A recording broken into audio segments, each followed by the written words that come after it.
আসসালামু আলাইকুম। প্রতিদিনের মতো আজ চলে এসেছি নতুন একটি রেসিপি নিয়ে। আজ আমি আপনাদের এমন একটি মাছের রেসিপি তৈরি করে দেখাবো যেটা মাংসের সাথেও হার মানিয়ে দেবে, কিন্তু এটা কিন্তু খুব সহজেই আমি রান্না করে দেখাবো। আমি কিন্তু আমার বাঙালি রান্নার স্টাইল চ্যানেলে সবসময় সহজ কিছু রান্না আপনাদের মাঝে শেয়ার করে থাকি। যতটা সম্ভব আমি কিন্তু এখানে সহজ ভাবেই রেসিপিগুলি করে দেখাই। আশা করি আপনাদের কাছে ভালো লাগবে। যদি আমার ভিডিওটি ভালো লাগে অবশ্যই লাইক কমেন্ট শেয়ার করে আমার ভিডিওটি দেখে নিবেন। দেখুন, আজ আমি খুব সহজভাবে রিটা মাছ দিয়ে আলু দিয়ে রান্না করে দেখাবো। রিটা মাছ এমন একটি মাছ যে এটা দিয়ে যেভাবে রান্না করা হোক না কেন খেতে মাশাআল্লাহ খুবই ভালো লাগে। এর জন্য দেখুন আমি কিছু রিটা মাছ নিয়ে নিয়েছি। মাছটাকে আমি কেটে দিয়ে পরিষ্কার করে নিয়েছি, দেখতেই পাচ্ছেন। এবার আমি এটাকে ম্যারিনেট করব। সামান্য কিছুটা লবণ, হলুদ এবং লাল মরিচের গুঁড়া দিয়ে আমি হাতের সাহায্যে মেখে এটাকে ম্যারিনেট করে 5 মিনিটের মতো রেখে দিব। আপনারা চাইলে কিন্তু এখানে কিছুটা সময় বেশিও রাখতে পারেন। দেখুন আমি এখানে তেল গরম করে নিয়েছি। আমি এখানে সাদা তেলটাই গরম করে নিয়েছি। আপনারা চাইলে কিন্তু এটা সরিষার তেলেও রান্নাটা করতে পারেন। মাছগুলো দিয়ে দিচ্ছি। মাছগুলো দিয়ে আমি 2টা পাশ সুন্দর করে ভেজে নিব। আপনারা যদি চান তাহলে কিন্তু রিটা মাছটা মানে ভাজা ছাড়া কষানো করেও রান্নাটা করতে পারেন না। কষে রান্না করলে কিন্তু আলহামদুলিল্লাহ অনেক ভালো লাগে। আবার ভেজেও যদি রান্না করেন সেক্ষেত্রেও কিন্তু ভালো লাগে। দেখুন আমার কিন্তু 2টা সাইডই আমি ভেজে নিয়েছি। আর এই মাছটা ভাজার সময় কিন্তু প্রচুর পরিমাণ তেল ছোটে, অবশ্যই একটু লক্ষ্য করবেন। আর এই যে মাছের যে তেলটা ছিল সেই তেলের ভিতরে আমি আবারও সামান্য কিছুটা সাদা তেল দিয়ে দিলাম, আর দিয়ে দিচ্ছি একটা দারুচিনি, 2টা এলাচ।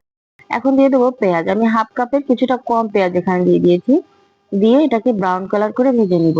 রিটা মাছটা যখনই রান্না করবেন, মাছটা ভুনা করেন অথবা আলু দিয়ে রান্না করেন, যে যেভাবেই রান্না করেন না কেন, রিটা মাছটা সবসময় মাংসের মানে আমরা যেভাবে মাংসটা রান্না করি সেভাবে মাংসটার মতো রান্না করবেন, দেখবেন খেতে আলহামদুলিল্লাহ অনেক বেশি ভালো লাগে। একটু মশলাটা একটু বেশি করে দিতে হবে। দেখুন আমি এখানে উঁচু করে 1 চামচ আদার পেস্ট, 1 চামচ রসুনের পেস্ট এবং 1 চামচ জিরার পেস্টটা দিয়ে দিয়েছি।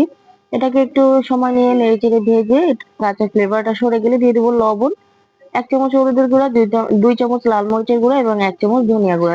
মরিচের গুঁড়াটা কিন্তু আপনারা আপনাদের স্বাদ অনুযায়ী দিতে পারেন। আর দিয়ে দিলাম 1 চামচ শাহি গরম মশলার গুঁড়া। প্রথমেই বলেছিলাম যে এটা একটু মাংসের মধ্যে রান্না করলে ভালো হয়। যেহেতু মাংসটা আমরা একটু ঝাল ঝাল পছন্দ করি সেহেতু এই মাছটা একটু ঝাল ঝাল করে রান্না করলে বেশি ভালো লাগে। দেখুন মশলাটা কিন্তু আমার খুব সুন্দর করে কষানো হয়ে গেছে, পুরোটা তেল ছেড়ে দিয়েছে। যেহেতু আজ আমি এখানে আলু দিয়ে রান্না করছি মাছটা, এর জন্য আমি এই মশলা যখন কষানো হয়ে যাবে তখন এর ভিতরে দিয়ে দিচ্ছি আলুটা দিয়ে আবারও নেড়ে চেড়ে কিছুটা 2-1 মিনিটের মতো নেড়ে চেড়ে আমি ঢাকনা দিয়ে ঢেকে এটাকে কষিয়ে নিব। বারবার করে ঢাকনাটা খুলে খুলে আমি কিন্তু এভাবে নেড়ে চেড়ে দিয়েছি 4 থেকে 5 মিনিটের মতো। এখন দিয়ে দিলাম পানি। পরিমাণ মতো পানি দিয়ে আলুটা সেদ্ধ করতে বসিয়ে রাখলাম। দেখুন 7 থেকে 8 মিনিটের পরেই কিন্তু আলুটা আমার এখানে সেদ্ধ হয়ে গেছে, পুরোপুরি সেদ্ধ হয়ে গেছে। দেখুন আমি এখানে একটু প্রেস করলে কিন্তু আলুটা ভেঙে যাচ্ছে, আমি আপনাদেরকে দেখিয়ে দিচ্ছি। যখন এইভাবে আলুটা আপনার সেদ্ধ হয়ে যাবে তখন কিন্তু আপনার এই যে মাছটা আমি আগে থেকে তুলে রেখেছিলাম এই মাছটা কিন্তু দিয়ে দিচ্ছি। মাছটা দিয়ে আলুর সঙ্গে আমি আবারও খুব ভালো করে একটু কষিয়ে নেব। আপনি মাছটা যতটা বেশি কষাবেন খেতে কিন্তু আলহামদুলিল্লাহ ততটা বেশি ভালো লাগবে। এই মাছটা যত বেশি মানে কি বলবো, যত বেশি আপনি মনোযোগ দিয়ে রান্না করবেন ততই ভালো লাগবে। দেখুন আমি আরো 2-3 মিনিটের মতো ঢাকনা দিয়ে ঢেকে ঢেকে মাছ আলু এগুলি ভালো করে কষিয়ে নিলাম। এর সঙ্গে সঙ্গে কিন্তু মশলাটাও আমাকে ভালো করে আবারও কষানো হচ্ছে।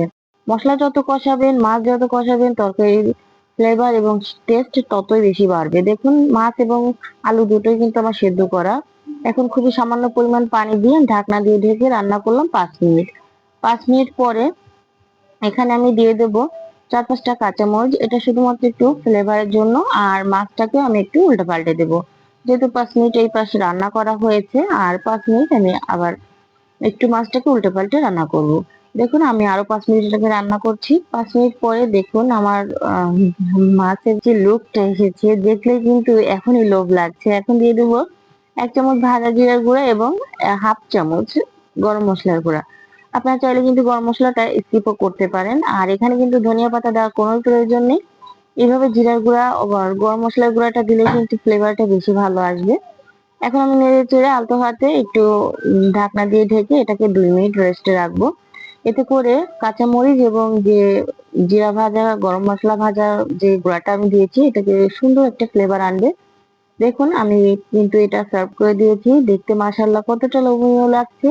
এইরকম একটি লোভনীয় রেসিপি যদি বাসায় থাকে তাহলে কিন্তু অন্য কোনো কিছুর প্রয়োজন হয় না। বাচ্চা থেকে বয়স্ক সবাই কিন্তু খুব পছন্দ করবে। আমার ভিডিওটি যদি আপনাদের কাছে ভালো লেগে থাকে অবশ্যই একটি লাইক কমেন্ট শেয়ার করবেন এবং আমার চ্যানেলটি সাবস্ক্রাইব করে রাখবেন। যারা আজ নতুন বন্ধুরা তারা অবশ্যই সাবস্ক্রাইব করে রাখবেন। সবাই ভালো থাকবেন, সুস্থ থাকবেন। আসসালামু আলাইকুম।